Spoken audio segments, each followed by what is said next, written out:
And another thing you can see from here is the number of branches it goes down into. So it starts off one branch here and then branches out into two, branches out into three, and it keeps increasing. That's the idea that I was trying to get across when I said you want to go in depth into your topic. If the more branches you're able to add, it shows that you're making more links. You're thinking about a topic more.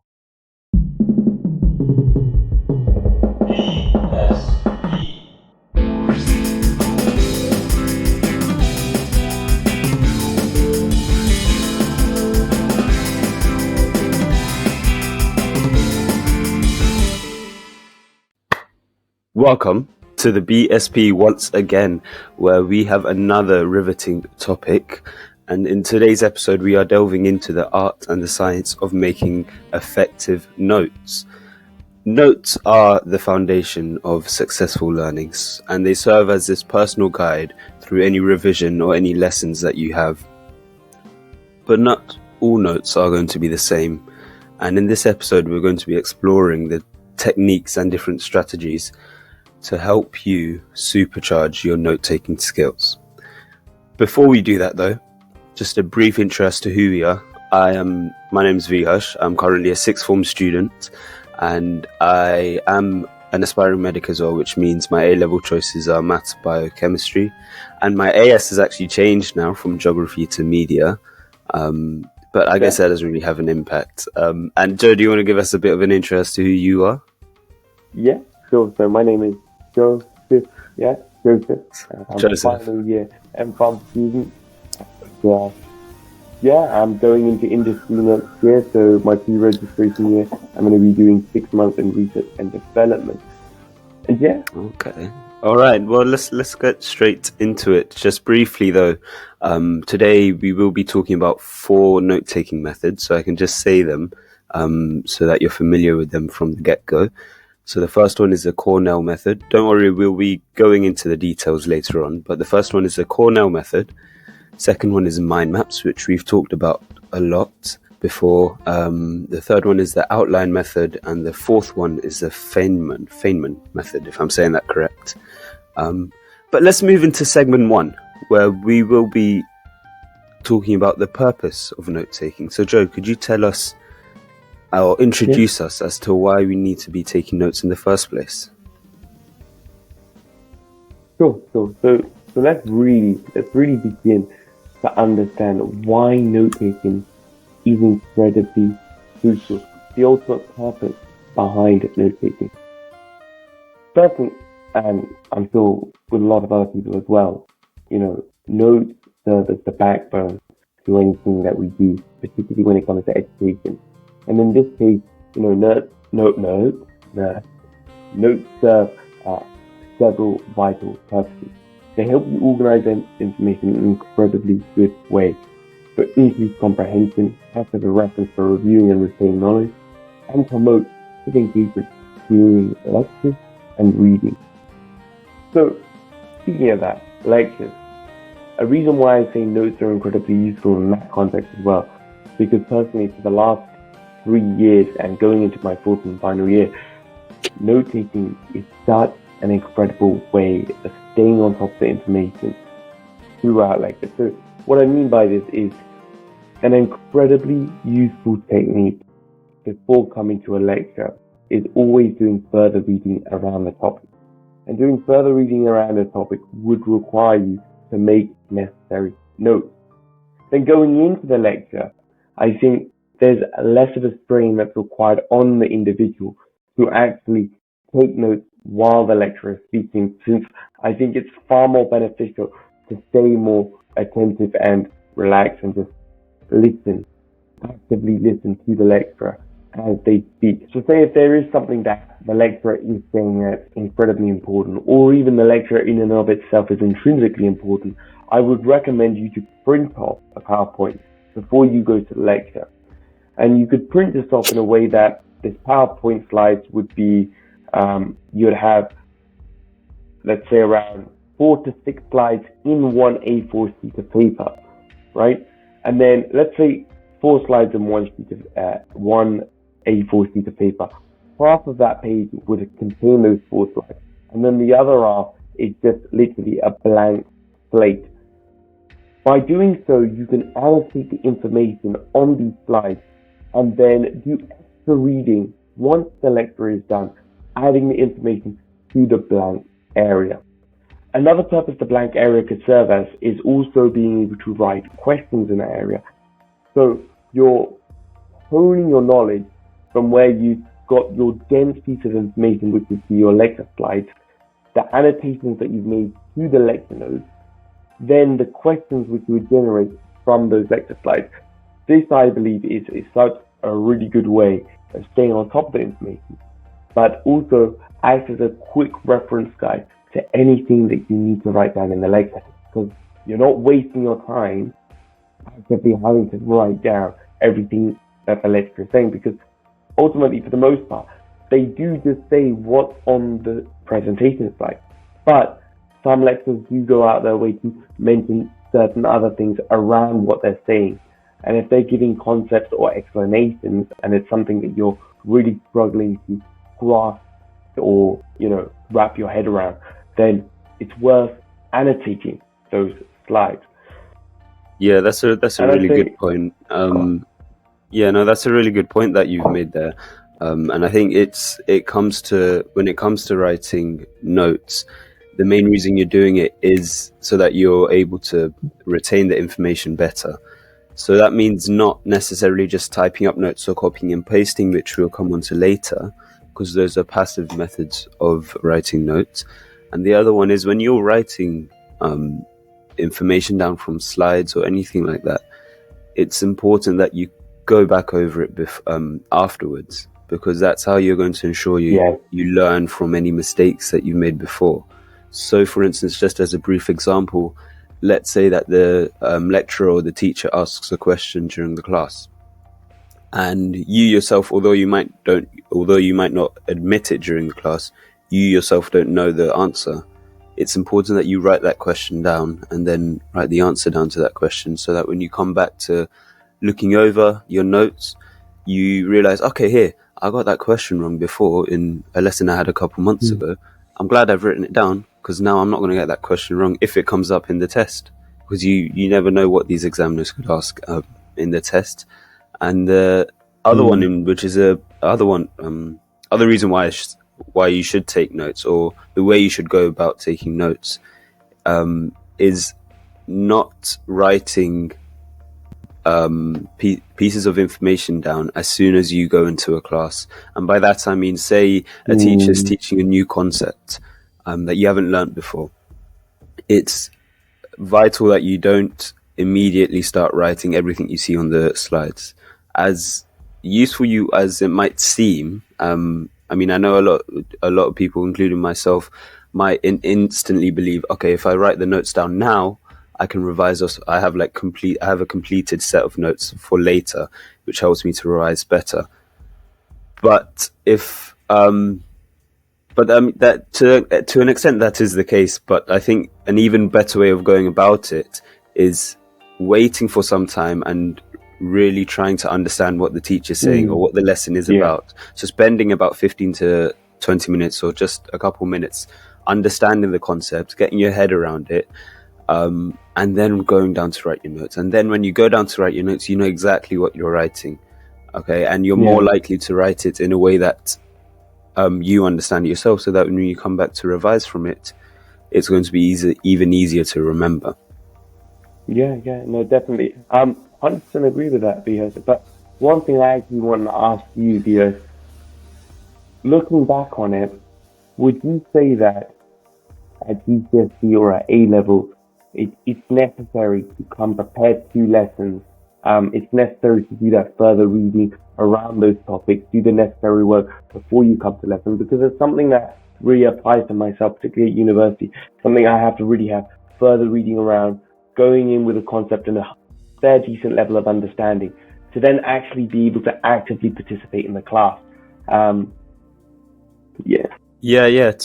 it's a really good thing if you are able to prepare for the lesson in advance, because then when you get into the lesson, I think I've said this previously as well, when you go into the lesson, it's sort of like a revision lesson for you, where you're able to iron out any questions that you have.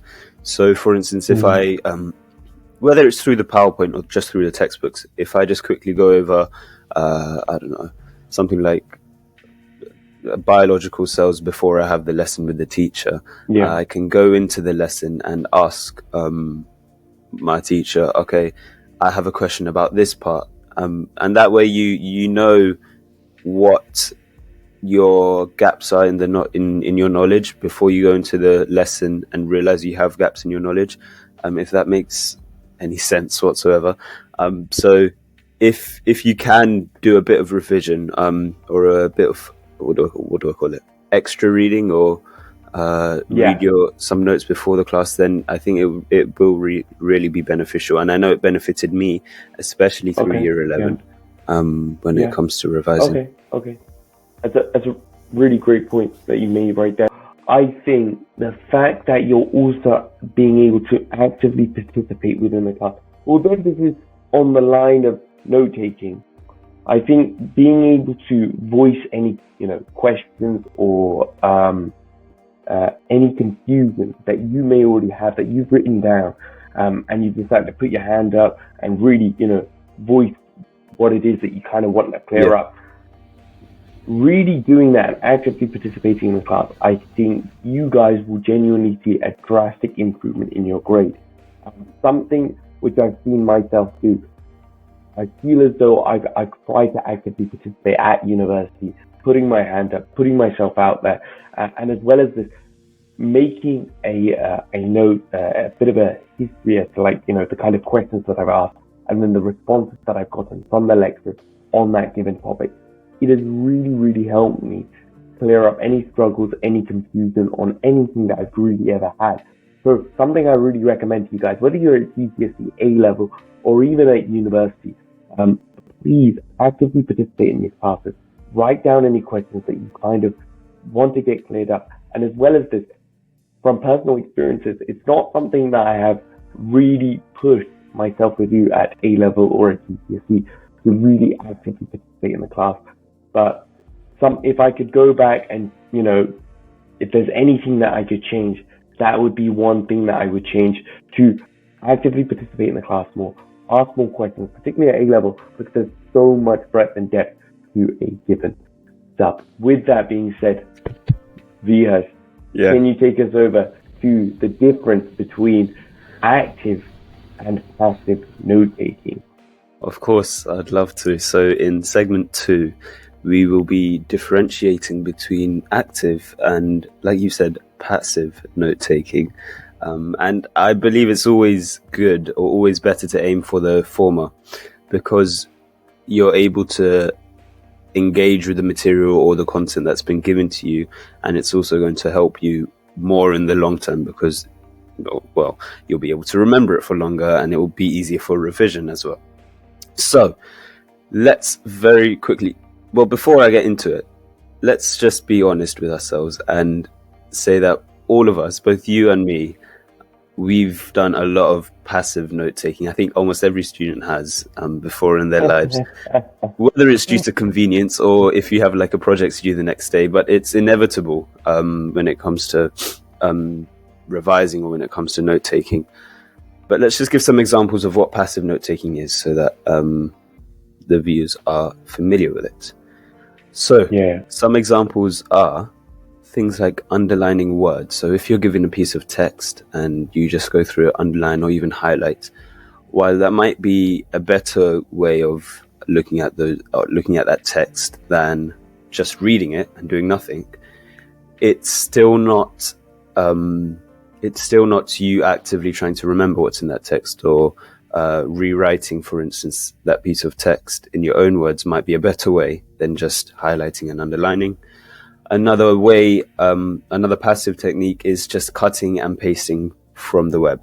So let's say you have a project due the next day, and it's understandable that you do it in this instance, but don't do it all the time. Let's say you have a project due the next day and you're in a rush to make some slides. I know a lot of students might, including myself, would just type up their topic online and then copy and paste something they see from the web into their slides.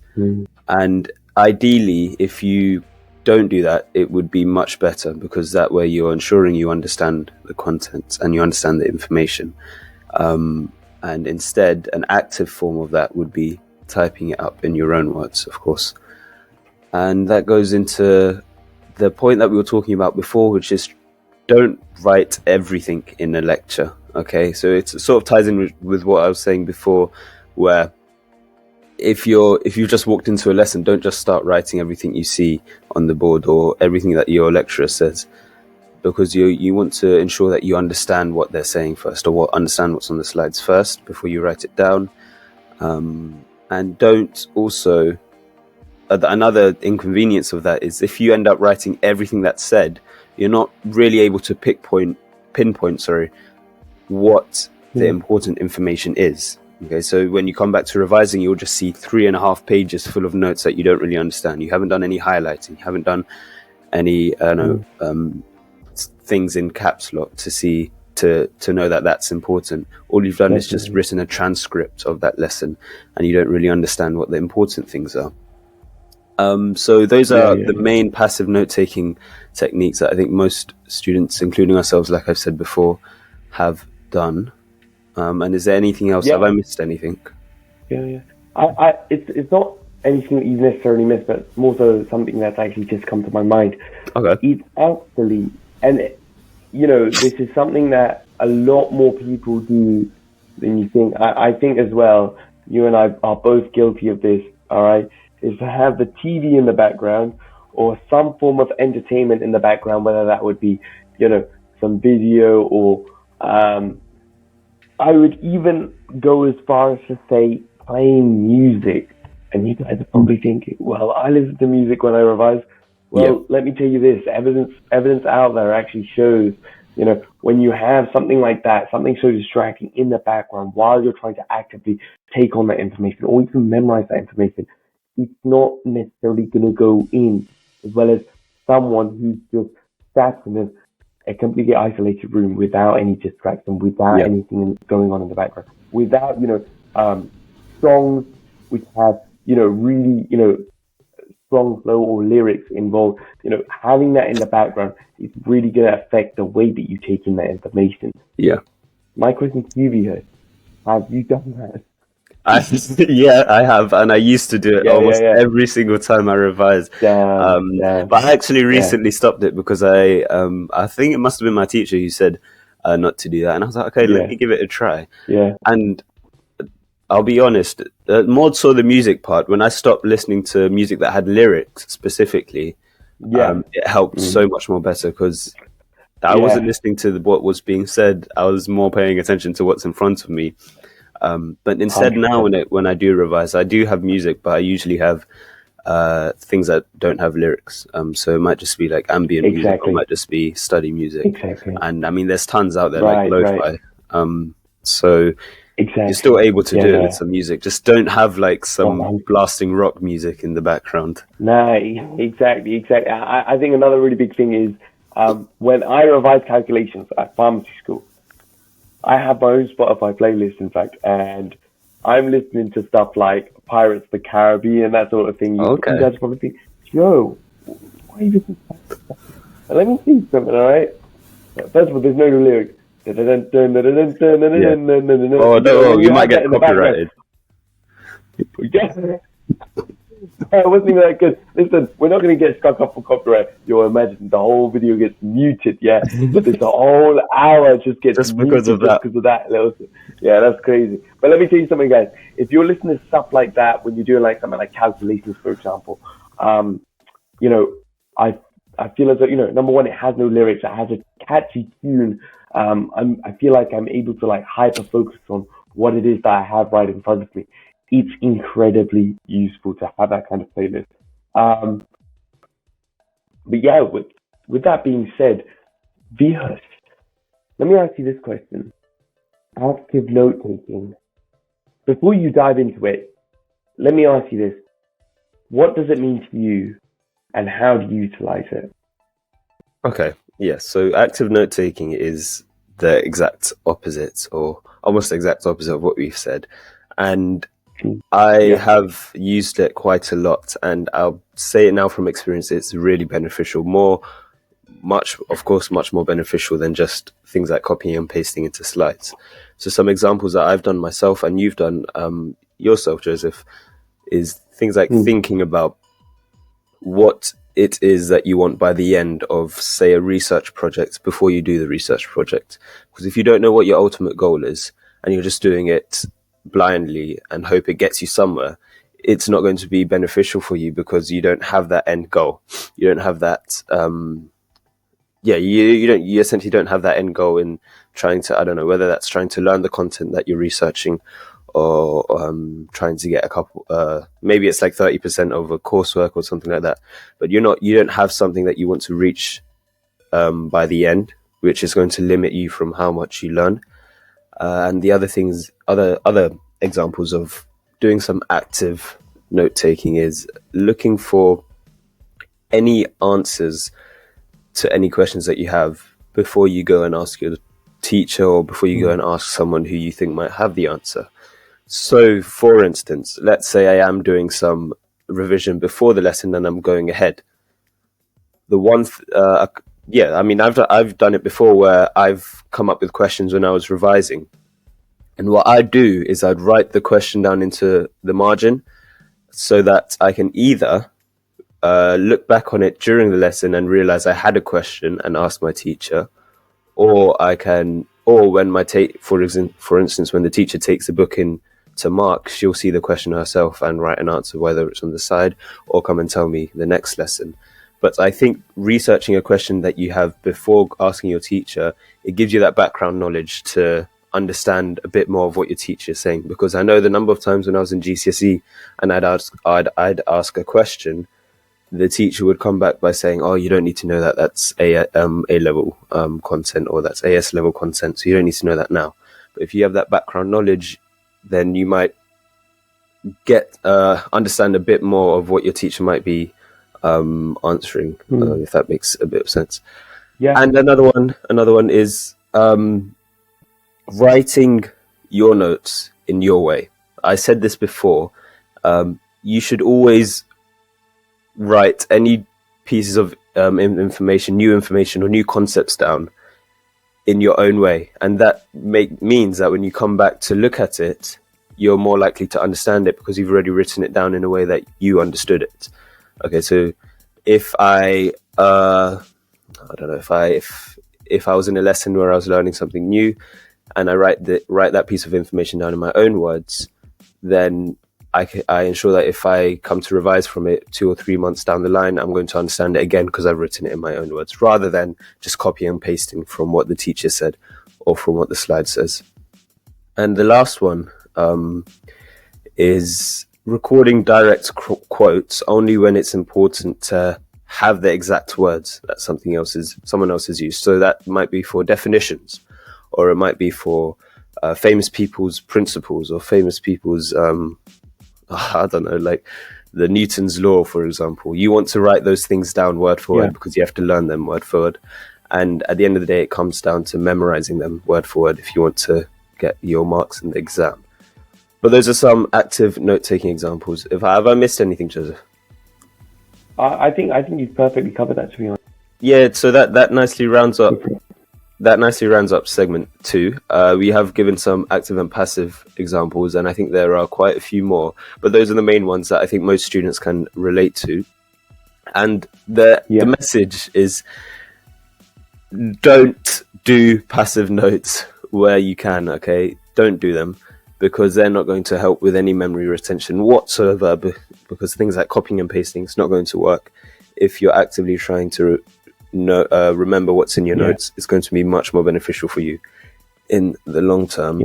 So give them a try, and you will see the benefits yourself. 100%. Thanks for that, BS. Perfect. So without further ado, let's dive into segment 3. This is where we'll be diving into the technique for effective note-taking. Like what we have previously said, we're going to cover the following, Cornell Method taking, outline method, mind mapping, and finally the Feynman technique. So, firstly, Cornell Method. I'm sure you guys have heard of this method taking, this approach of being able to take notes effectively throughout, GCSE or A level. But this is something I've done only once or twice, really at GCSE, and I really genuinely do think it's an incredibly underrated tool for what it is. So, what is it? So, essentially, you're dividing up your page into 3 separate areas. Well, where one area where you're going to have the questions, the cue, right? And I'll get back to that. So you'll divide your page up into margins. And I'll show you guys previously. I'm just going to share a screen in just a moment. Okay. You'll have the cue in one area, the notes in the other area, and then at the bottom you're going to have the summary. So you divide your page up into sections, okay? And from this, you'll ultimately take your notes wherever necessary from your classroom, okay? And then from those notes, you'll create summary notes. From your summary notes, and in conjunction or in tandem with your notes that you've previously made, you will create questions. Now, this is such an incredibly good way to really hone or actively generate those questions that you need from that lesson or from that lecture that you just had, right? So you guys probably thinking, what are you saying? How do you divide it up? Well, let me show you guys. Let me see if I can share my screen. Okay, let's see if I can get it. Okay. All right, perfect. Guys, you see that all right? Yes. Yeah, I think it's just loading in. Perfect. Yep. So what I have right in front of me is the Cornell note-taking method. As I previously said, we have the cue or questions, notes, and summary. Why this is so effective is you have everything right in front of you. There's no need to flash between the front and back, all right? It's not built on the flashcard premise where, flashcards in and of itself is an entity where you have a question at the front, answer at the back, move on to the next thing. Although flashcards, I feel as though, you can make notes on them, you have lots of lines on them. It's an incredibly inefficient way to do so. Yeah, and that's pretty much Cornell Method note-taking. Right, let me just stop sharing my screen. Okay, perfect. Outline method. You guys are probably thinking, what outline method is? Well, outline method entails organizing notes with a sense of hierarchy. And what I mean by that is having headings, having subheadings to create a clear structure. And you guys might think, that's very trivial, Joe. It's difficult to really conceptualize what it is that you're actually trying to say. Okay, sure, no problem. Let me do this instead. I created a series of Notion notes, right? So why don't I share my Notion notes? And we'll give you guys a bit of an idea as to what it is that I'm exactly trying to talk about. Bear with me one moment, guys. Now, just while you do that, I think that the outline method is probably the most common when it comes to lesson note-taking, especially because I think it comes naturally to subdivide and make subheadings throughout your notes so that you're able to structure it, like you said, in a hierarchical manner. And it helps with the revision as well, so that you know which pieces of content come under which subheadings and all of that. But this is a good example. Perfect. Yeah. So what I have right here in front of me is pulmonary drug delivery, where you can see the overarching big title here. Okay. And then I dash straight into it. So this is a combination between using notes and using questions as well, where ultimately I kind of want to grasp and get the best of both worlds in this case, where I'm able to effectively take notes, but also effectively able to recall the notes in which I've created here. And I've kind of used the outline structure to give that organization. And you guys are saying 0.1, and then I say 0.01, 0.02. You guys are probably thinking, Joe, why have you done that? Well, it gives more of a, flow to what it is that I exactly want to say. So the reason why I've done it like so is to segregate the subheadings, and then I have subheadings, if you know what I mean. And this really kind of like simplifies what I have right in front of me. You know, I've broken it down further into toggles, but the main reasoning behind this is if I have numbers there, it's more, I guess, aesthetic to look at, but also segregates the subheadings where I know 0.02 is going to be different from 0.03. But intrinsically, they are both related in that aspect as well. So the main reason why I say, outline method is also an incredibly good way to organize notes is because there's a level of coherency, a level of clarity, and a high level of flow to what I'm saying here in what I have right in front of me as well. It's something where I've been actively been able to take on the information in front of me. And, you know, this really applies to university and revision in that sense as well.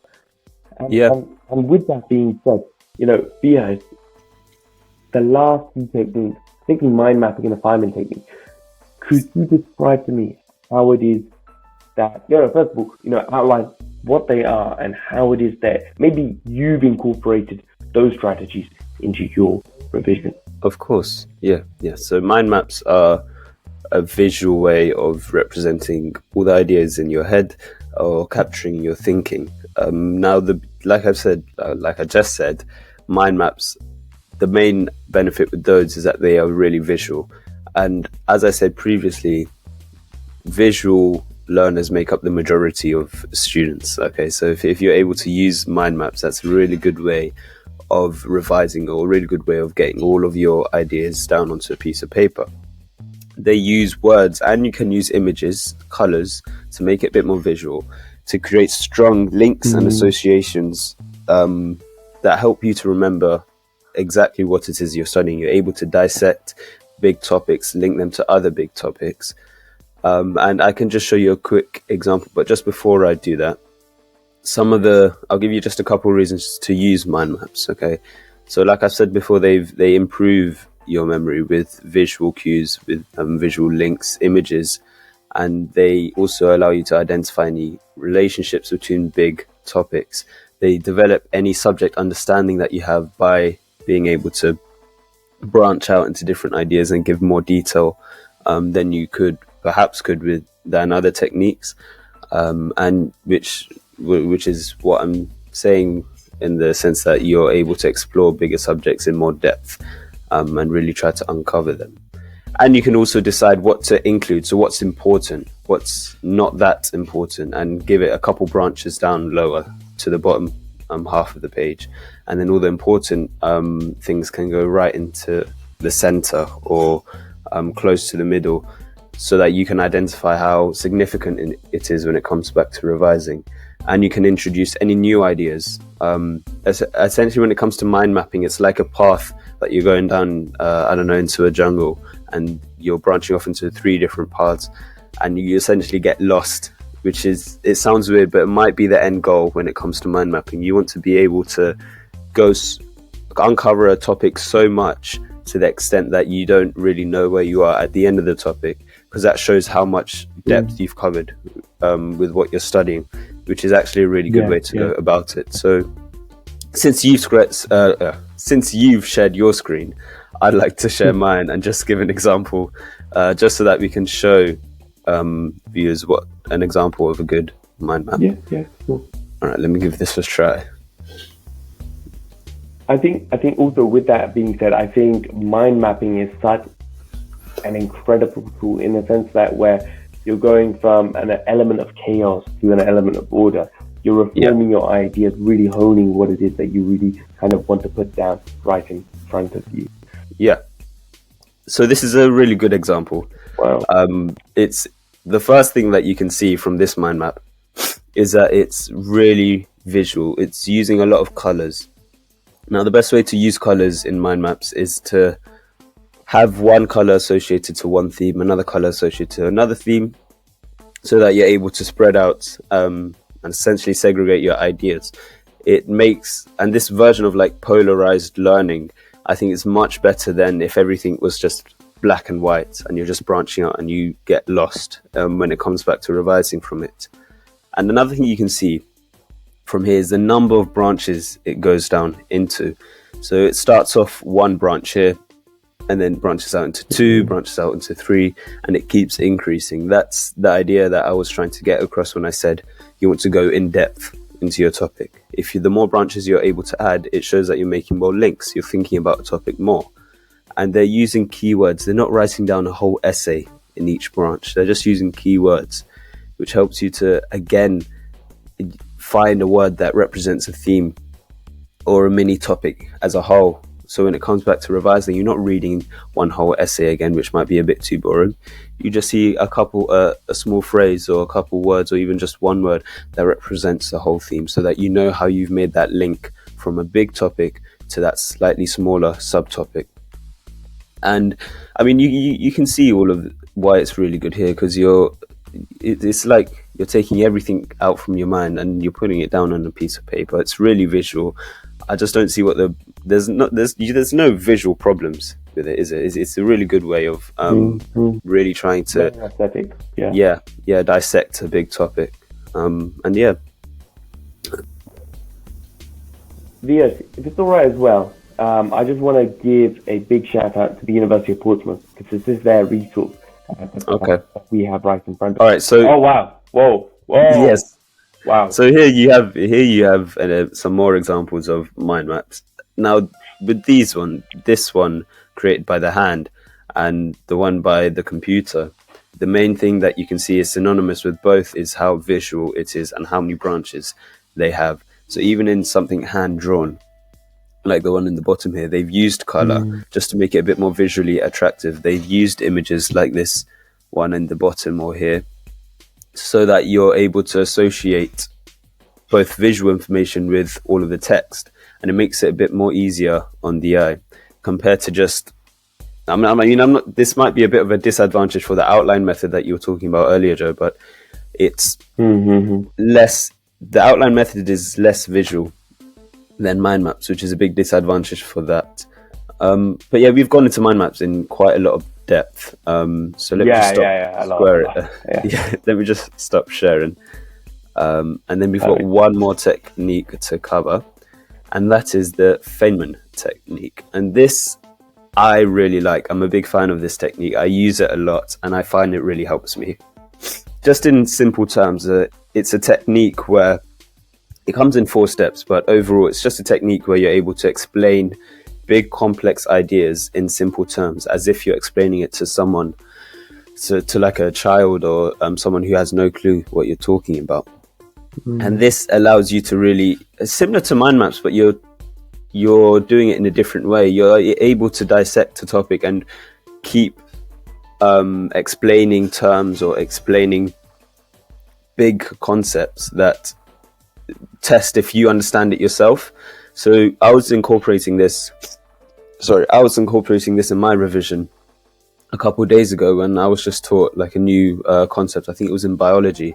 And then I went home and I essentially retaught the lesson to myself. And when I did that, I just started writing, and I was writing for like 3 or 4 pages until I lost track of time, because I was able to, like, I was just delving into the topic a lot. And because I was able to, I wasn't actually talking to anyone. So I wasn't talking to someone and explaining it to them. I was just explaining it back to myself in the way I understood it. I was writing down the definition of key terms. I was including images and some visual prompts to help me understand it, because I am also a bit of a visual learner. So I think really incorporating the Feynman technique is, this is really underrated, but it's a really good way to go about exploring new content or exploring new concepts. But that takes us nicely onto the 4th segment. Okay, so organization is something which is integral across GCSE, A-level, and at university. Organization is the key. It's the key to unlocking full potential in your notes. Consider using digital note-taking apps, or as well as this, possibly even using like physical binders with label sections, and even file dividers. Like those, like, it might sound trivial, but I use that a lot at university. I have a load of file bind. Regularly review and revise your notes, incorporating, aspects of spaced repetition and active recall into your daily routine. So, ultimately, organization and reviewing your notes is an incredibly important tool which you guys need to take into account. Particularly at university.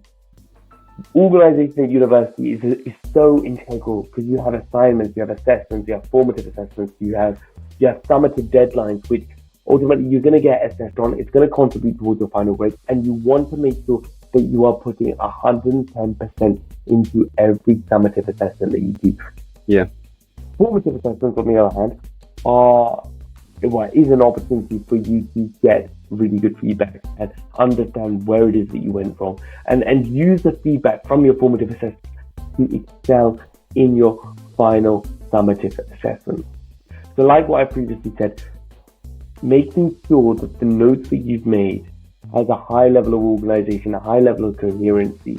So being able to use note-taking techniques like the Cornell Method and as well as using the outline method on Notion or even on paper.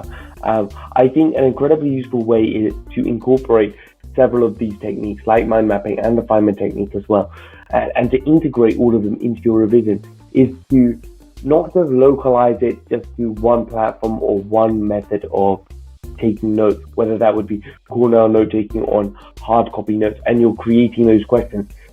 Use those questions cross-platform. You guys are probably thinking, Joe, what do you mean by use them cross-platform? Well, you have them handwritten out. So why don't you now go out of your way to use those questions and create Quizlet note flashcards out of them? You have effective notes in front of you.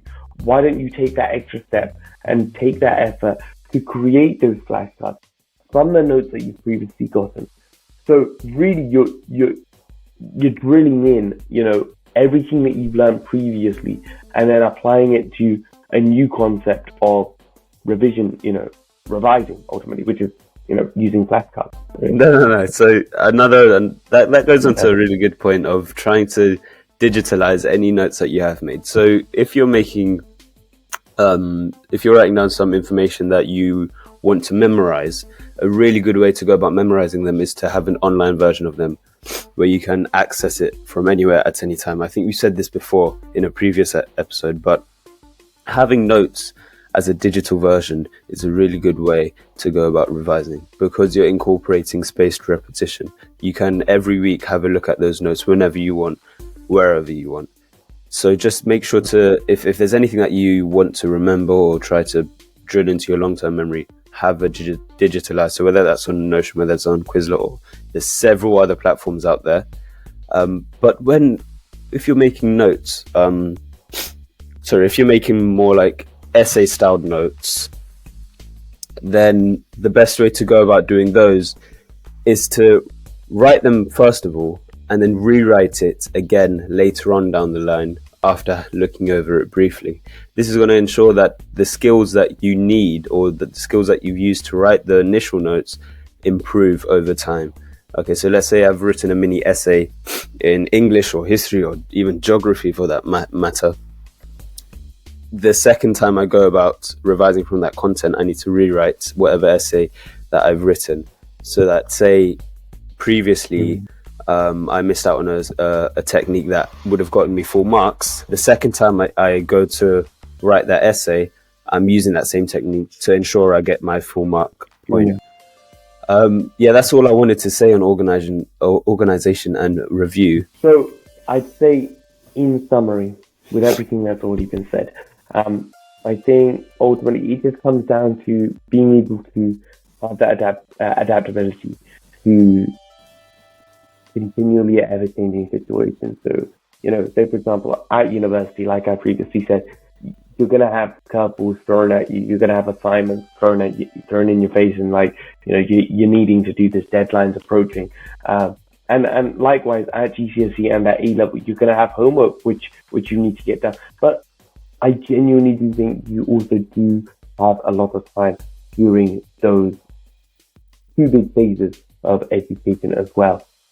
If you utilize your time appropriately and effectively, and using the notes that you already have, and possibly transferring them into other ways that you could possibly take on information more effectively, like what I previously said about using Cornell note-taking method, and then using those to possibly generate flashcards. So, and as well as this, really honing everything, between handwritten notes and digitalized notes as well. And with that being said, I think that kind of rounds off today's pod, and I really do appreciate you guys tuning in. Yeah, no, so we have talked about the really good ways of making notes. We have those 4 techniques that we went over. Try a couple of them, try all of them, see which one works for you. Probably a couple of them in as a pair would work for you best. Like I said, I'm a personal fan of the Feynman technique because it allows you to elaborate and really dissect big topics. But yeah, give them all a try because they're all really, really useful. 100%. And also try to reduce the amount of times you do passive note-taking. We've talked about why you shouldn't do it and why active note-taking is the best way to go about it. But just in a sentence, it's going to help a lot more with memory retention. And when it comes back to revising, you can just follow your thought process that you had a couple months ago, and it's going to be even more easier to remember whatever the content it was that you needed to remember for an exam, for instance. But yeah, there you have it, the art and science of making these effective notes. So whether you're a student, a professor, or just someone who loves to learn, note-taking or just mastering note-taking is a really useful skill. I know a lot of students, including myself, we had no ideas how to go about making the best notes possible. But hopefully after listening to this, you're able to significantly enhance those skills for note-taking. But do join us next time, and I'm sure we'll have another riveting topic to talk about.